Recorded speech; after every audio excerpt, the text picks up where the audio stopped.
Hey everyone, and welcome to Three Black Women and Their White Coach, a podcast where we have a conversation around navigating race in the coaching industry. And we're your hosts. I'm Catrice Stetson, your mixed race internet bestie and serial entrepreneur who's built multiple businesses from the ground up. And I'm Brianna Lachelle, your biracial nonprofit coach whose focus is on helping support nonprofit leaders and founders create impact-driven organizations that radically change their communities for the better.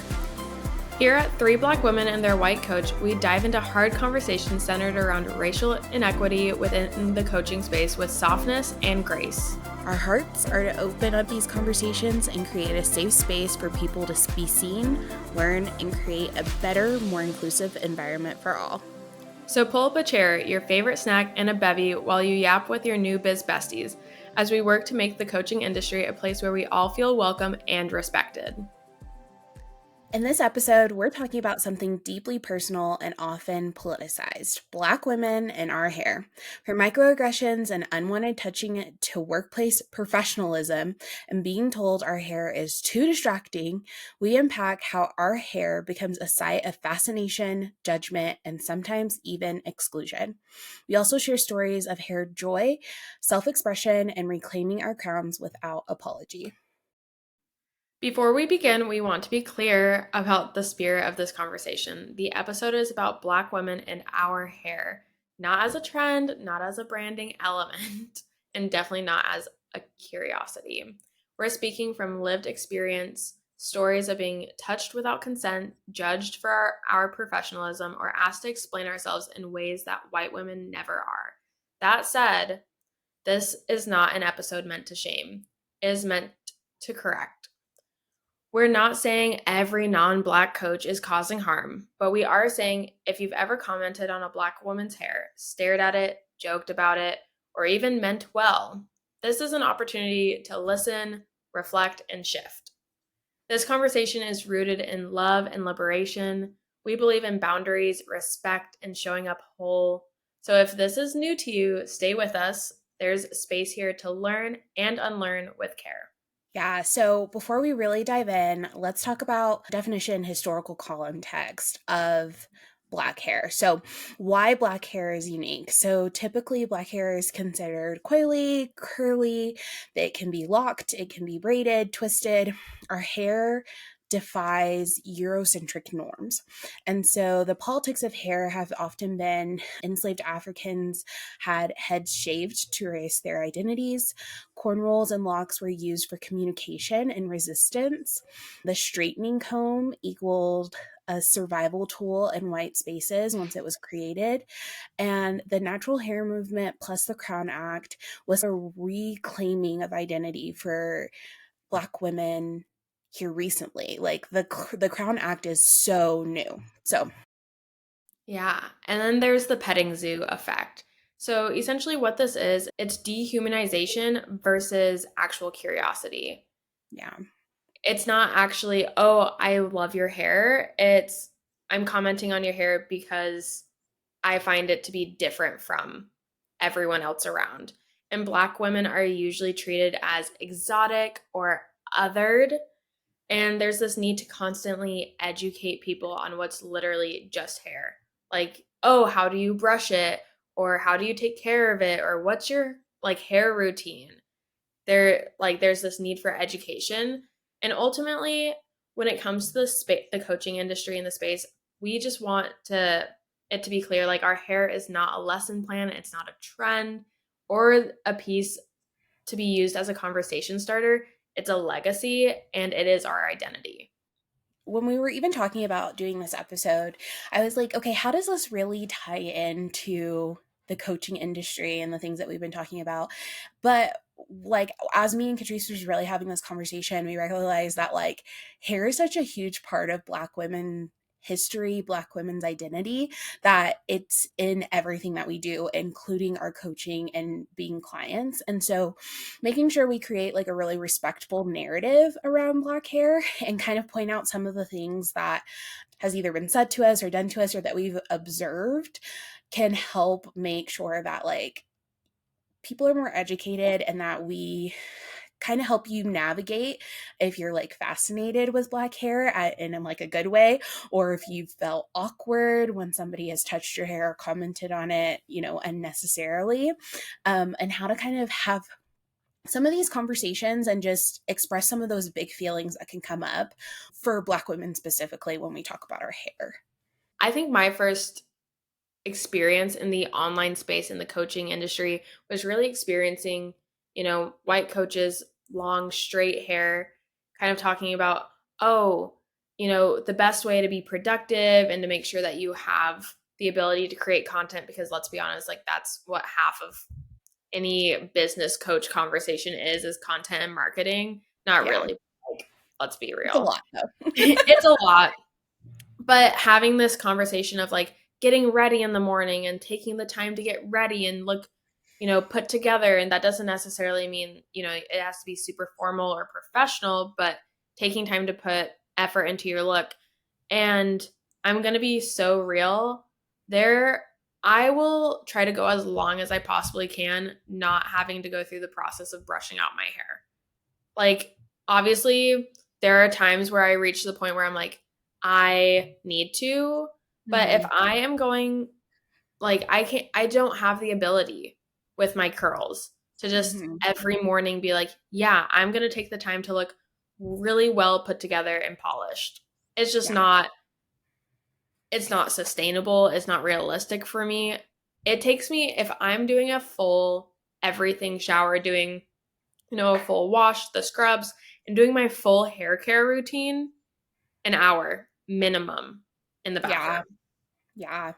And that's just the washing. That's not like the getting out, detangling, styling, putting all the product on. Like Hmm. it's a whole thing.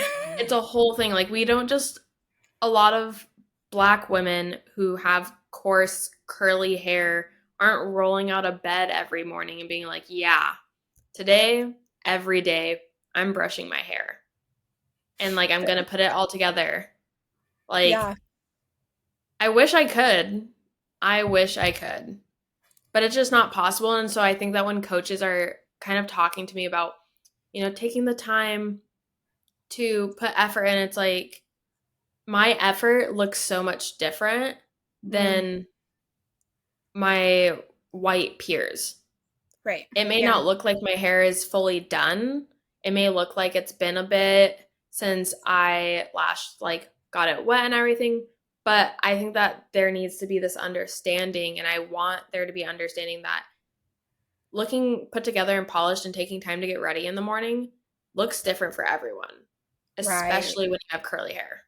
It always astounds me how different of a response I'll get when I like have my hair straight. Like my natural, no, 9 times out of 10, you're gonna see me with straight hair, and that's more what what started as like something that I felt like I had to do has turned into like a personal preference as I've gotten older, just because it is more manageable. It is a lot easier to like roll out of bed and not have to take an hour to get like my hair done and things like that.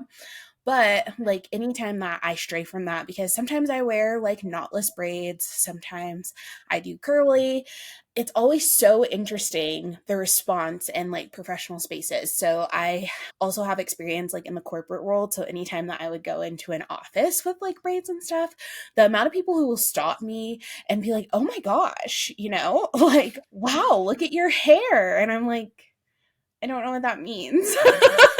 Yeah, like, what is that good? Is that Yeah. bad? Yeah, and even like in motherhood, right? Like I have daughters and they have beautiful, thick, curly hair. And the amount of time that random strangers in the grocery store will stop them and be like, oh my gosh, look at all of that hair and try to touch them and things like that is just amazing to me. And I think like that's really where this conversation kind of like hits home for me is like the license that other people feel to our own bodies because our hair looks different than theirs, Like there's a huge Literally. yeah, there's a huge difference between like curiosity and admiration and then feeling like you have the right to touch another person just because their hair intrigues you. Like That's so wrong. And like, you wouldn't touch anyone else like Yeah. like it's crazy. No, it's not like you're walking up to like let's even like take it away from women, but guys. Like you wouldn't walk up Mm, to a guy with straight hair and like run your fingers through his hair. yeah. You Yeah. know? Like you're not going to pet him. Right. Right. So why are you walking up to black women and petting them like they're an animal? And I think it's like that people also going to networking events and that stuff, hair Mhm. becomes like the only part of our identity. Like it becomes us as a whole. If I wear my Mhm. hair down and big, it's, oh my gosh, your hair.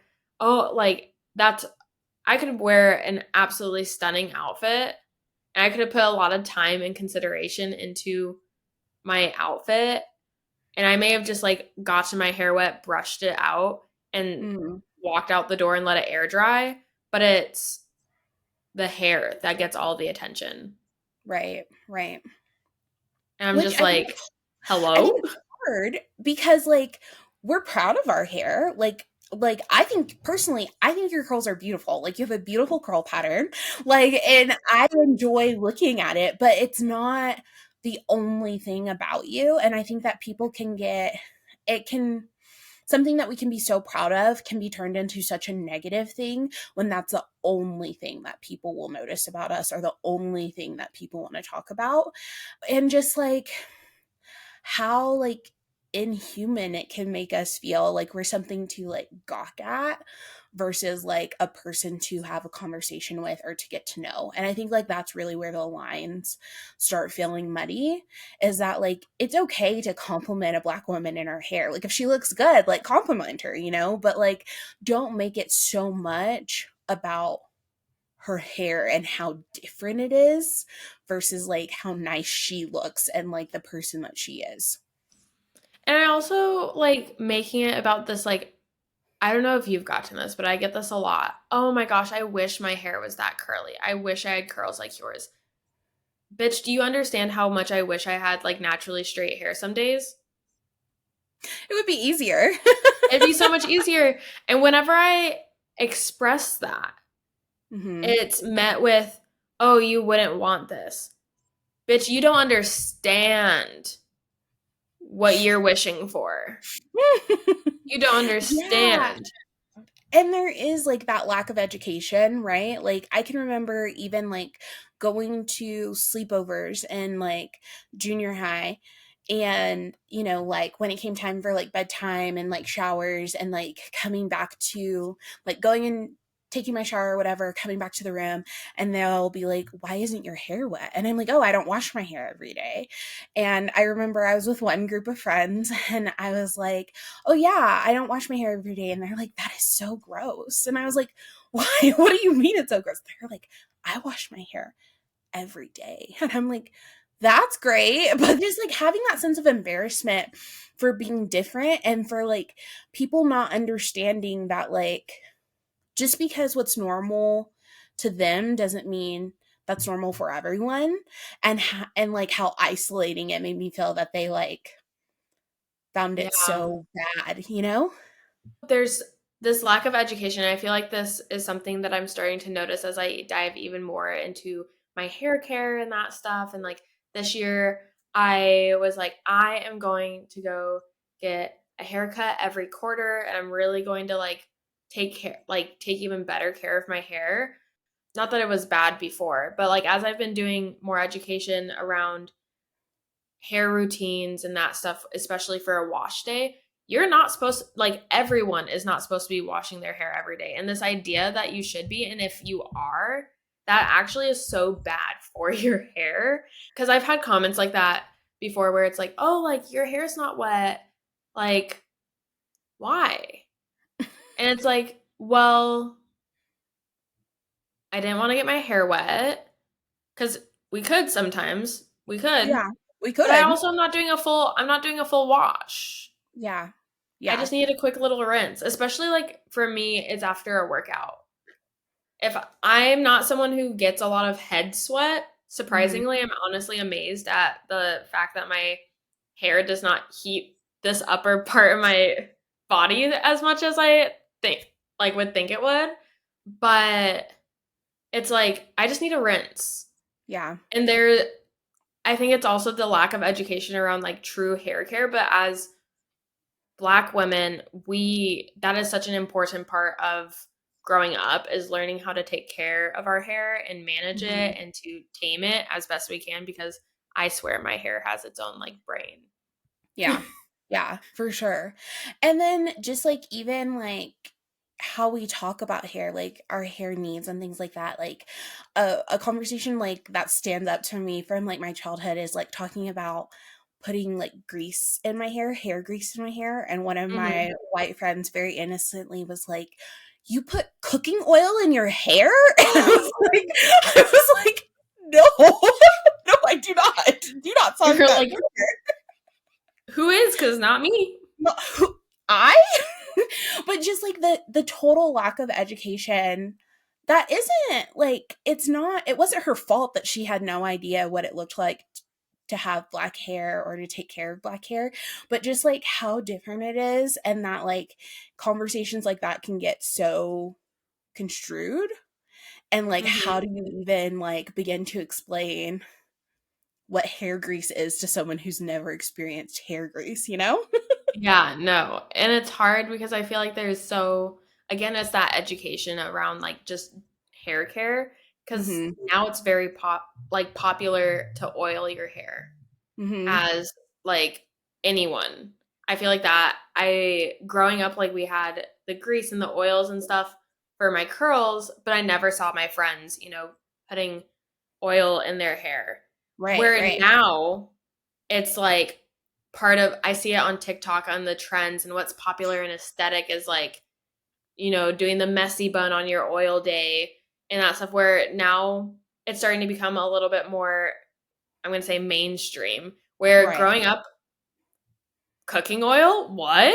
What? No. What do No, you mean? girl. Like that's not what I'm putting in my hair. Yeah, like Crisco? And I'm like, absolutely not. Crisco is crazy.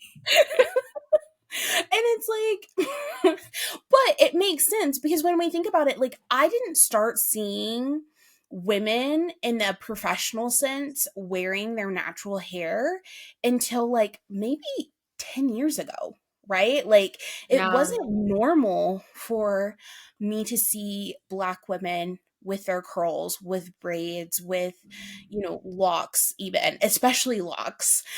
Like that's like Yeah. a Yeah. huge thing that's really just recently in the last like 10 or so years started to become more normal. And I think that has a lot to do with like the Crown Act being enacted, which if you don't know what it is, it's basically it makes natural ethnic hairstyles legal and that workplaces can't discriminate against people who wear them is basically the gist of the law. The fact that we have to have a law like that is bonkers to me. Can you imagine like just a Karen like being told, "Ah, your hair's straight." Like obviously that's not what they're going to tell you at an interview, but like imagine like you finding out that you didn't get hired for a job because your hair was straight. Yeah. Well, I mean, that sounds ridiculous, right? But like I'm not sure if you got to see the TikTok that I sent you the other day, but it was like literally like this black woman was on a call with her job. It was like a recreation skit and the woman on the phone was like, "Could you like your hair is just like really big and really curly and the coloring, could you like tone it down? Like, it's Tone it distracting." down. And I was just like, and the woman, she was like, "Sir, are you telling me that like my natural hair isn't professional?" And she was like, "I didn't say that, but it doesn't really fit the vibe that we're going for with our customers. So if you could like tame it a bit, that would be awesome." And that was like the norm for so long. And so it's like, no wonder black women straighten their hair for so long, But it's also like kind of fun and beautiful seeing so many of us like rediscovering our natural hair and getting to be more like playful with our hairstyles because we What? have those protections in place now, you know? Mhm. No, for sure. I I luckily have never had to deal with like workplace discrimination because when I was working 9 to 5, I was working in a nonprofit that promotes, I'm going to word this as legally Politically informed as correct. I possibly can, that promotes diversity and inclusion. Not that I feel that is the experience I fully had, but when it came to Mhm. my hair, I felt great. I it was school for me. That was like a big deal. Like never being able to sit in the front of the class because if I wore my hair in a high ponytail, it was too big. If I wore my hair and my dad, God bless his soul, was in charge of morning routines and getting us kids ready for school when we were younger because he had a night shift and my mom is a teacher, so she obviously was working days. And my dad would just take a pick to my hair, my dry hair, my Oh dry no. hair. I don't think that I have nerves in my head anymore. Like, I just don't think I do. Tender head, who? Yeah, where? But like wearing, like, my hair was like an afro, Mhm. and the way that he would do it. And one, it put me in such an uncomfortable position because I also didn't know at the time how to take care of my own hair. And Right. so it was like, oh, I can't sit in the front of the classroom because now my afro is getting in people's way. But like I don't even know, like being so young, I think I was like 7 or 8. Like I didn't know how to take care of my hair in a way. And like my mom wasn't home. And like my mom has done such a fabulous job of helping me and my sisters, my brother love our hair and take care of our Mhm. hair. She's truly gone the extra mile. Like when, I mean, she knew she would have mixed race kids when she decided to marry my dad. Like, Right. of course, she's white. My dad's black. Like, if there was ever a moment of doubt, that was crazy thinking. But she has always put such an amazing effort. But my dad, when like in black culture and that stuff, the way that he grew up, it wasn't this whole, oh, I'm going to help my sisters take care of their hair. It was like the Right. girls do their hair, they do their thing. Guys obviously can do their hair, but they get to keep it short. It's not having to style it per se as much as a woman has to. And so that was like really hard and so awkward. Awkward to the point, like, let me just tell you all. Me even saying the word afro at this point, one, amazing, because there was a really long period of time where I could not say it because it just made me cringe so hard because it would just full nom flashbacks Yeah. to childhood. But it's still like internally, I don't like the word because of how traumatic growing up was. And Mm. that was the word that kids would use. And so now I'm like, I remember very early in my relationship with Reese, I was like, you can never say that my hair looks like an afro or that I have an afro. I was like, I don't even know how that conversation came up, but I remember just sitting down with him and being like, this is a hard boundary. Like, this is like, I will flip my shit. Yeah. Yeah. Yeah. Fair. Like, I will crash out and melt down All at the same time. So all at the same time. be warned. Yeah, and I think it's just I think like all this to say, right? Like when we're talking about like these experiences, I think like the best thing that I can advise like white coaches or non-black coaches and clients is that when you are experiencing like specifically coaches, if you have a black client and they're coming to you and they're wanting to talk about, like their branding shoot and things like that, like while you might have good intentions of like making a comment of like, oh, maybe you should straighten your hair or things like that, um especially if they're usually a curly girl, know that those types of things just like kind of perpetuate the idea that like our hair, which is a huge part of our identity, isn't welcome in the space. And while I highly doubt that that's the intention you're trying to make, but it continues like this voice that we've seen throughout our entire life that our hair is too different, that we don't fit in, that we have to conform to be taken seriously, to be professional, to be whatever. and it can hurt their feelings, right? And some women might have a really big response to that, and the response might really take you by surprise. But I'm hoping that if you're listening to this, it kind of gives you some context to understanding that, like, in Black culture, hair equals identity for so many people, right? Like, and having long hair has like a big standard within like Black culture. Like, on a side note, I like love when my hair is short. And when I got married to my husband, he was like, "Oh, why would you do that?" And I'm like, I don't know. And so just like it's so funny how hair can be so important to different people in different ways. And so we need to be so conscious of like how we're speaking about hair and about like what things we're saying about hairstyles and like what is professional or what would look nice.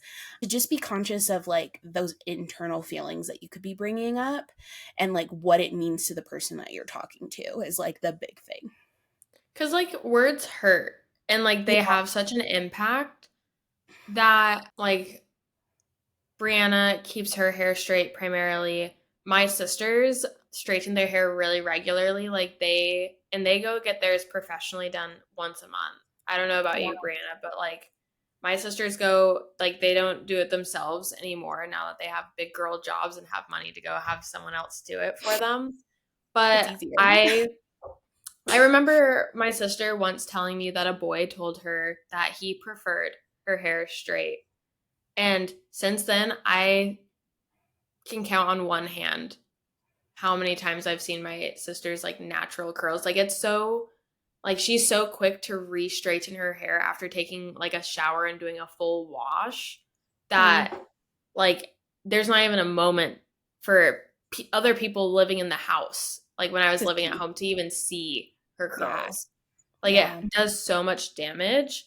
And I think that's another big part of like this conversation is really hitting home on the fact that it has a different impact. Like, yes, when someone talks negatively or makes a comment, they say that you look better in the color white versus the color red or whatever, that sits with you. But there's Mhm. something so different in telling a Black woman, a woman of color with curly hair, that their hair needs to be straight or you prefer it straight or things like that. Like, it hits, what I've seen and what I've heard is it just hits so different. Like, it's Yeah. not just like a, oh, like that top didn't really look flattering on you today. It's like a, you should never walk out in public type of deal. Like, that's the feeling that it feels. Yeah. Yeah.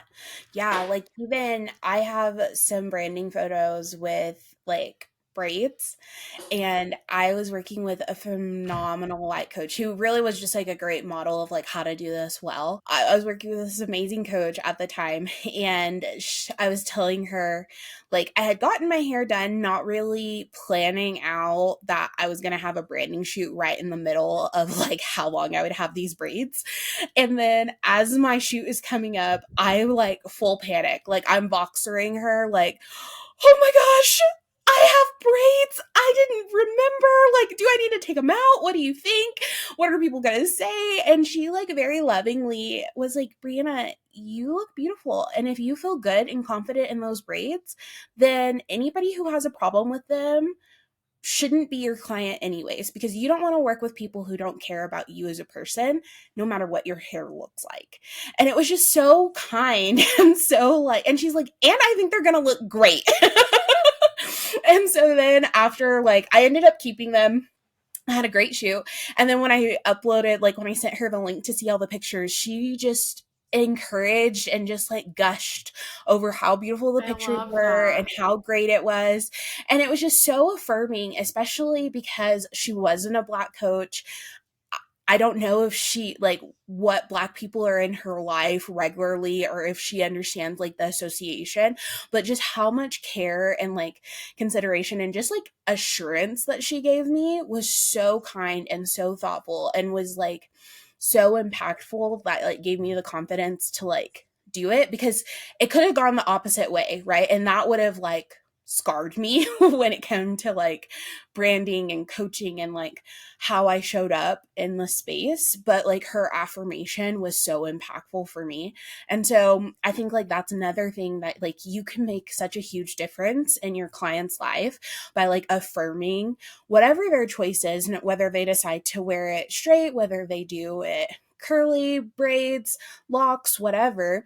Like your affirmation of showing them like you look great, you look like yourself, like you look, whatever, you look beautiful and Yeah. strong and important, and all those things can make a difference and like give your client confidence to like show up fully themselves versus like putting on that mask or doing the code switch of like doing it straight because they feel like they have to versus they feel like they want to, you know? Since you kind of talked about braids and stuff, I would love to kind of hear your thoughts on non-black coaches, wearing hairstyles that would be traditionally worn by women of color and your approach. I think the thing that I see come up the most, and I've luckily never had to experience a coach where I was like, ooh, girl, I think we should have thought twice before we went and Mm-hmm. got some braids, or at least thought more about the style of braids we want. But I very much am like, yes, braids are a very protective hairstyle for a number of reasons. As someone who used to teach swim lessons for years, like braids was such a lifesaver for me in a bajillion different ways. And braids, especially because you were talking about, this transition that we're seeing after the Crown Act being put into place, and this transition in the workplace and corporate, those women who are still very much wearing their hair primarily straight stuff, the more traditional or ethnic looking hairstyle, the natural, we'll call it, because it's not really their natural, will be like when they're going on vacation to somewhere tropical and then they go and Mm-hmm. get their long braids. That's Mm-hmm. like when I was working corporate, that's what all the black women would do is they'd Right. go get, they'd have their hair straight, but then they'd show up to work with their long braids, and it'd be like, like people would eventually catch on to the idea of like, like, where are you going? And they'd be like, I'm Yeah, going yeah. to like Tulum or whatever. But I would love to Right. kind of hear your thoughts on, non-black coaches and wearing Yeah. different styles without, I guess, context or I think yeah. it I think it's really hard because I don't ever want to be that person that tells someone you can't do something, because I don't think that like black women have a monopoly on hairstyles, but I do believe that black women's like has more of an attachment to certain hairstyles due to cultural events, right? Like when you think about where braiding and like cornrows really came from was Yeah. they used them as like maps for the Underground Railroad when they were escaping slavery and things like that. So there's a Yeah. cultural historical importance and connection for a lot of black people when it comes to hairstyles. And then as we've gotten out of the age of slavery, and then it becomes like a form of self-expression and a way to like really connect to ourselves and our culture in ways that sometimes we're not able to on a daily basis. Mm-hmm. And it gives like I feel like hair really gives back women identity that traditionally our ancestors lost, right? It's such a privilege for us these days. Yeah, exactly. And so when you're thinking about when non-black people are imitating those styles, it really, to me, it really seems like there's a lack of understanding of the importance and the like how sacred it is for the black Yeah. community. And I think that's really what makes some people upset, is that it feels like a sacred thing that's being like kind of spit on. It's like going into Yeah. the church and vandalizing it. Like hair is our church in a lot of ways. Oh, yes. Having that perspective, I think, can be helpful for if you're someone who isn't black when you're like considering hairstyles, because like obviously if you don't understand, then you don't get why it's such a big deal. But when you really start like doing your research and talking to black women and getting a real understanding of what it even means, I think it becomes easier to understand why there is some frustration or where we should be more just considerate, you know? So I often think that like when or if I see those things, it's like a place to have a conversation of like, "Hey, why did you pick that hairstyle? Tell me Yeah. about like that thought process." And then like offering to give them like perspective, and then how they respond really tells me a lot about them and their character and whether or not I want to Yeah. work with them. I think like if you're somebody who knows all of these things and you're still making decisions that is causing harm, then that also says a lot about you. So, I mean, like everyone's free to do whatever it is that they want, but I think that we should be conscious of like the impact that it makes and like how people, what it means to people, and by you doing it, what that also means, you know? Yeah. Yeah. What are your thoughts? I think that it, like you said, like Black women don't have like this monopoly on braids and hair and stuff like that, but it's about one intention.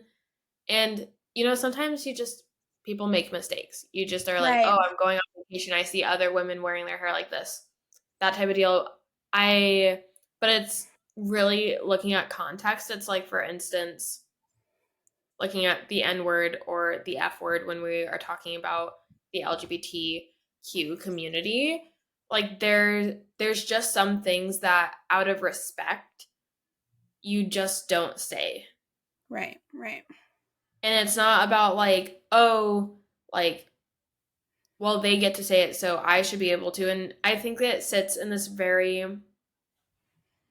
it's such a rocky spot to sit in as someone who's mixed, because it's Yeah. like, what am I allowed to do and what am I not? What will Yeah. get me personally criticism if I wear a certain hairstyle, if I say certain words, those types of things.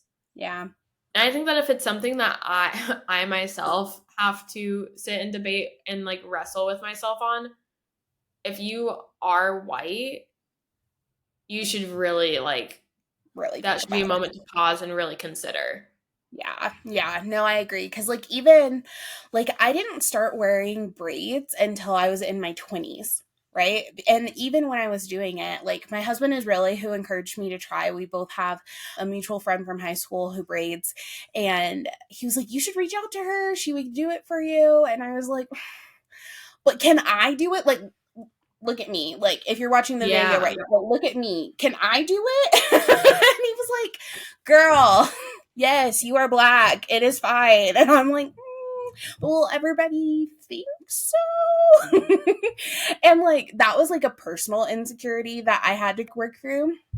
But I think that, like you're saying, like somebody who doesn't know me, who is fully black, sees me, if we're considering like what they will think with us wearing certain hairstyles, then you as a non-black person should definitely be thinking about it and just considering like the importance and like what it means to other people, you know?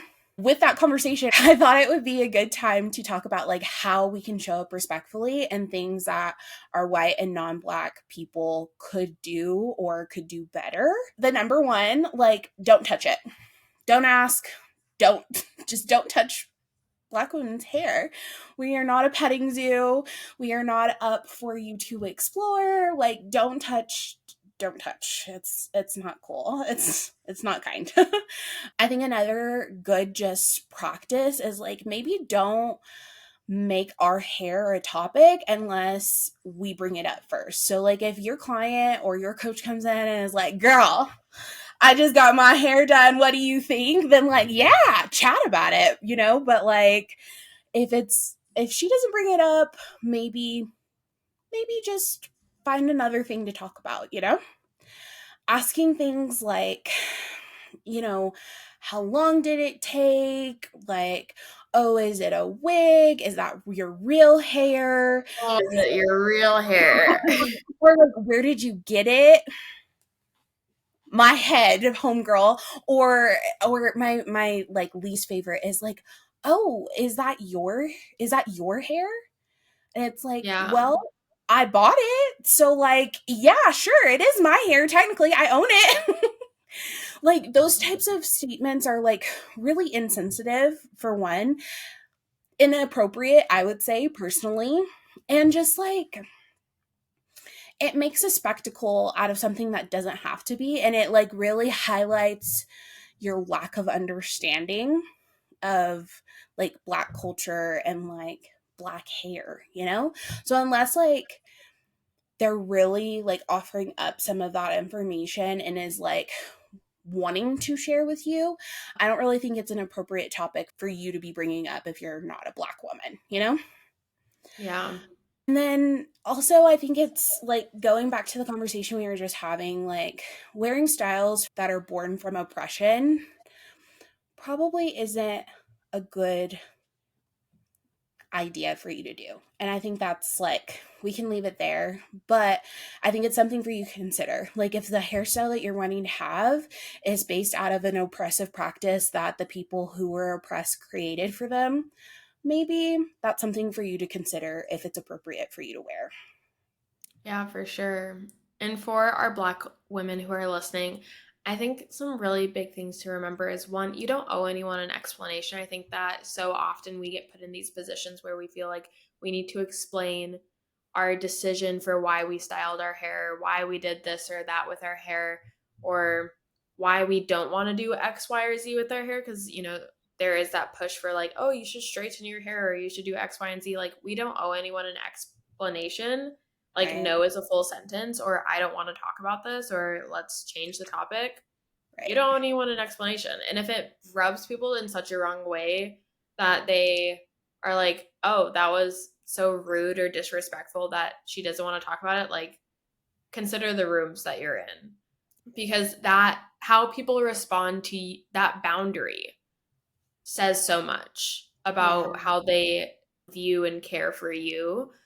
And then ultimately wear what makes you feel beautiful and powerful, not just digestible or palatable.